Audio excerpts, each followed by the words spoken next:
Yeah, the two areas which I think are valid criticisms of the Armageddon factor is she tends to equate the Christian right with the evangelical tradition, and then there is a tendency in the book, not fully articulated, that evangelical equals Republican, and there are no other options in one sense to evangelical equals Republican. Now, the evangelical house is a big house. There's many different rooms in this. She uses a chapter called The Coat of Many Colors. Mm-hmm. And she's quite willing to acknowledge, in some areas, there are obviously evangelicals in the Liberal Party, but the bulk of them are either sophisticated right-of-centers, populist right-of-centers, or crude right-of-center.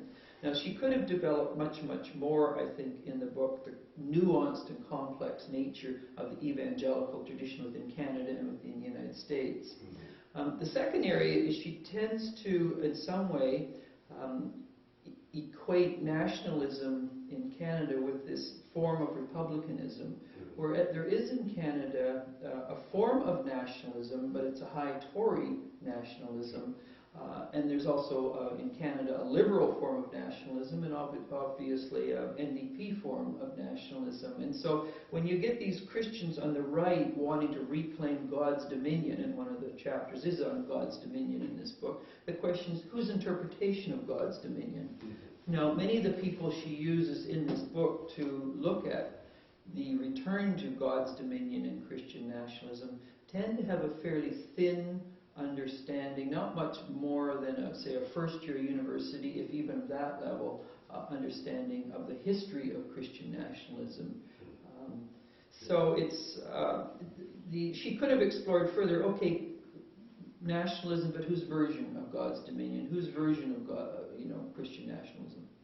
And by the way, when we're speaking about republicanism, I think it bears saying to our viewers outside North America, and perhaps even in Canada and down in America, that when we talk about republicanism, there are two aspects to it.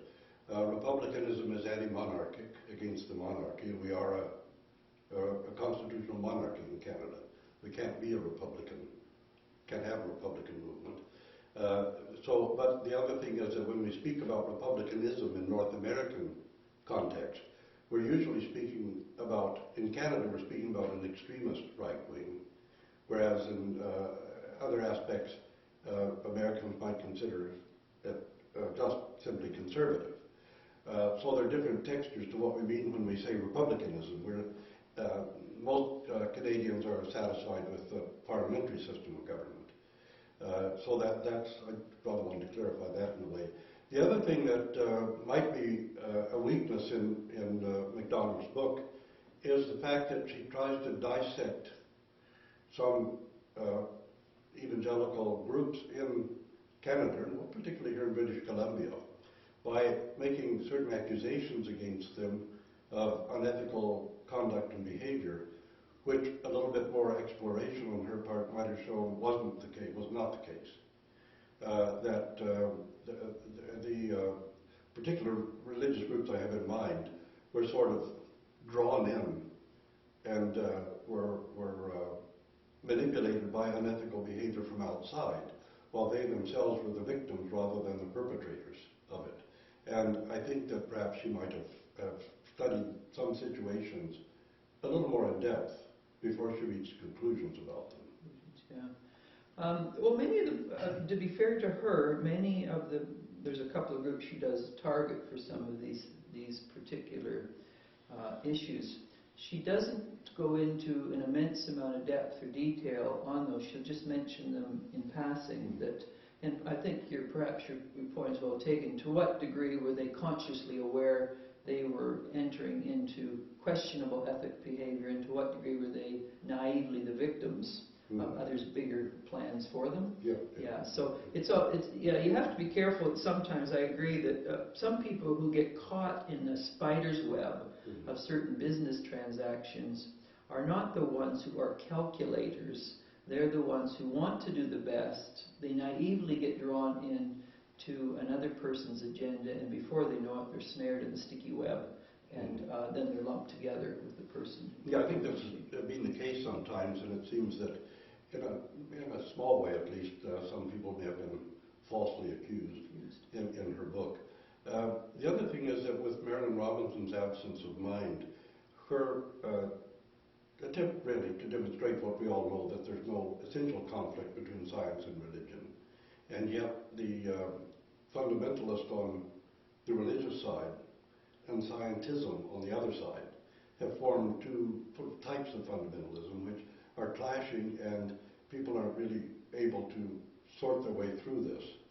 And again, it's this Armageddon factor has a similar context to it, in that taking things to an extreme, Yes. and taking nationalism to an extreme, becomes a self-worship that we're somehow the holy nation, and the completely false premise that Canada was founded upon any kind of religious or Christian ideology at all.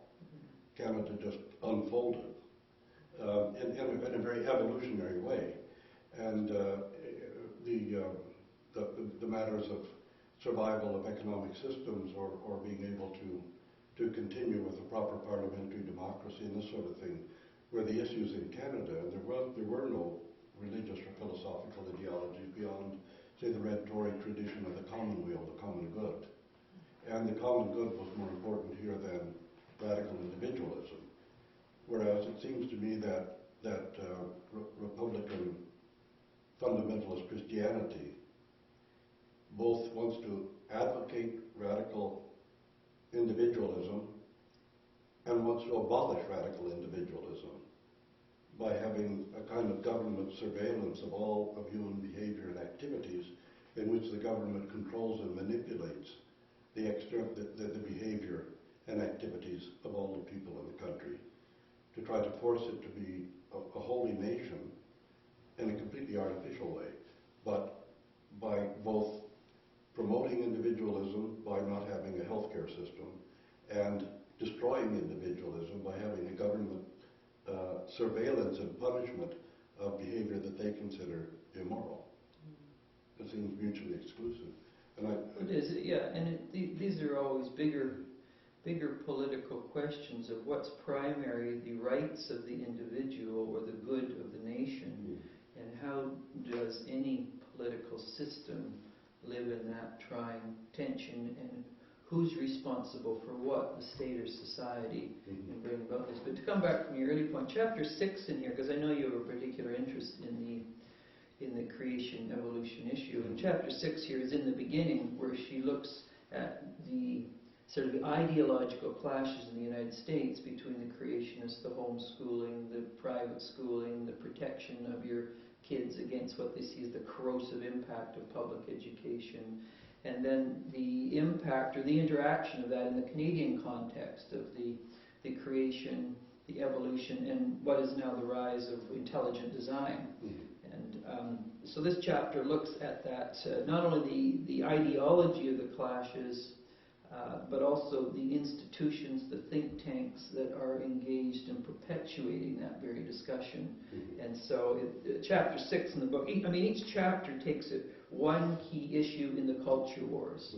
It breaks the issue down, it looks at the main players in the drama, it looks at the institutions that come out of the issues, and it looks at the implications of them. So in terms of your interest, particularly of science and religion, and scientism and religiosity, chapter 6 is very good on the creation, intelligent design, evolution debate, and in the Canadian context, who are the movers and shakers in this? Yeah, I want to hold the book up a little so you can see it. I think it's well worth reading for those who are interested in thinking through the tensions and developments in modern Canadian politics, and even in thinking about voting.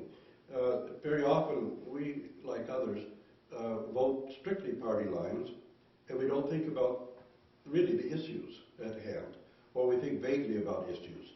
And perhaps we should be a more informed votership in Canada, and some people will agree with the very things that she critiques.